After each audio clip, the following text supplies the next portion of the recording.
Normally on this channel, we dig through ancient ruins to find the truth. But sometimes, the darkest secrets aren't buried under lost cities. They are sitting in a cardboard box, inside a police evidence room. In 1976, a small town in Ohio was infected by a ghost.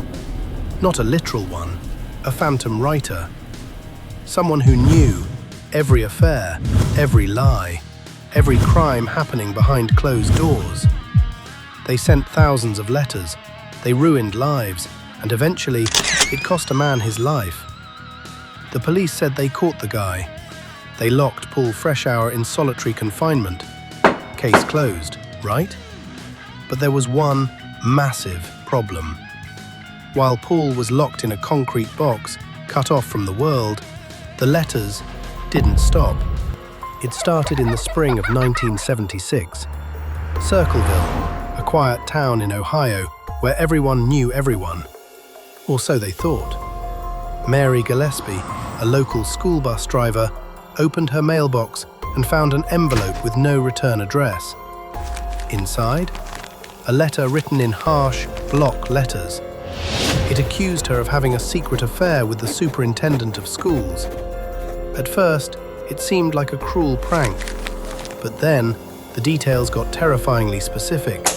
The phantom writer knew what car she drove, what time she left her house, where her kids went to school.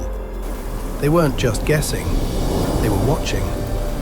Soon, the letters started arriving for her husband, Ron Gillespie. The writer mocked him, threatened his life if he didn't uncover the truth. On August 19th, 1977, Ron received a phone call. He grabbed his gun, told his children he finally knew who the writer was, and drove off into the night. He never came back. Ron was found dead in his crashed truck, but his gun had been fired once. Who was he shooting at in the dark? The police ruled it an accident. Drunk driving, case closed. But the phantom writer was just getting started. Fast forward to 1983. Mary is driving her daily bus route. She pulls over to remove an obscene sign about her, nailed to a wooden fence. But when she pulls the sign down, she finds something behind it. A box. Inside the box, a loaded .25 caliber pistol, rigged with a string to the sign. A booby trap, designed to be lethal. When police traced the serial number on that gun, it led them to one man, Paul Freshour, Ron's own brother-in-law. The police had their monster. They arrested him. The town finally exhaled. But here is where the official story completely falls apart. Because if you actually look at the evidence the police used to lock Paul away, it is an insult to modern forensics. Let's look at the gun. Yes, it belonged to Paul, but he had reported it stolen weeks before the trap was set.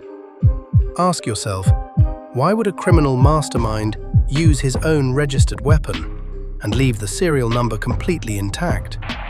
It doesn't make sense. But the police didn't care. They had their smoking gun. Now, they just needed to prove Paul wrote the letters. So, they called in a handwriting expert. And here is where it gets crazy. Initially, the expert examined Paul's handwriting and concluded he is not the author. But after a private meeting with the local sheriff, the expert suddenly changed his mind. He testified in court that Paul was the phantom writer. Look at the screen. On the left, Paul's actual handwriting, cursive, normal. On the right, the Circleville letters, aggressive, block letters, written as if the author was actively trying to disguise their style. Even a child can see they don't match.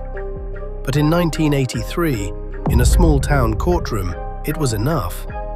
Paul Freshour was sentenced to up to 10 years in prison. The judge told him, "You have terrorized this community." The sheriff declared the case closed.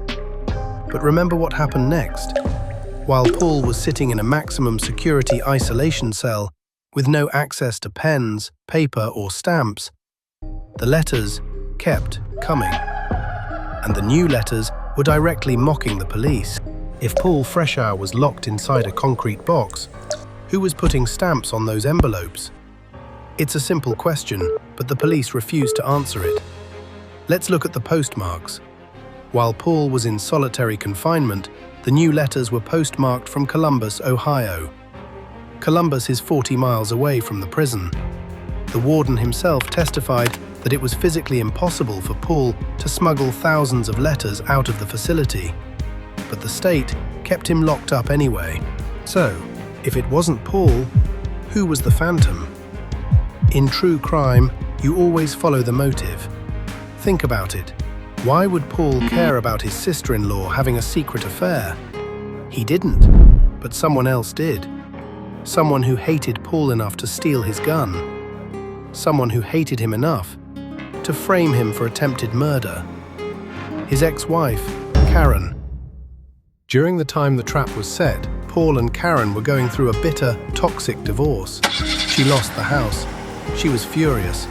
And guess who had the keys to Paul's garage where the gun was stolen? Karen. Guess who conveniently found the phantom's letters hidden in Paul's house and gave them to the police? Karen.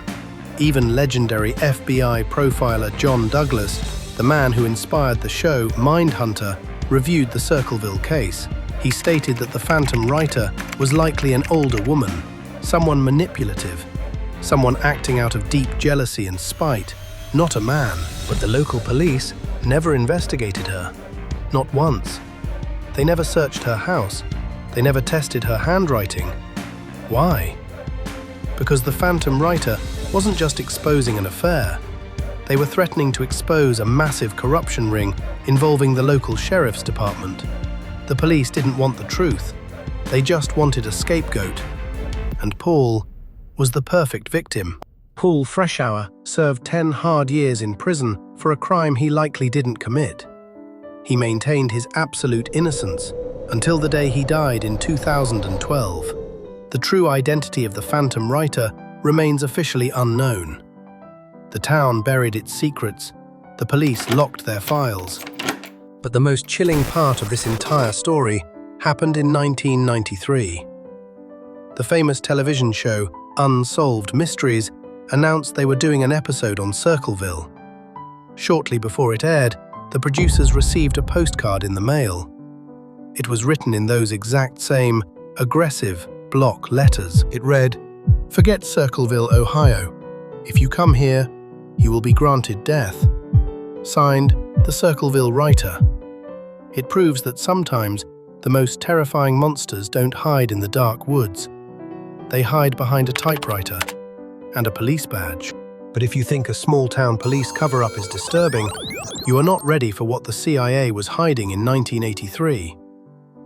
A highly classified document known as the Gateway Process. They didn't just investigate astral projection. They used military science to conclude that our entire universe is a hologram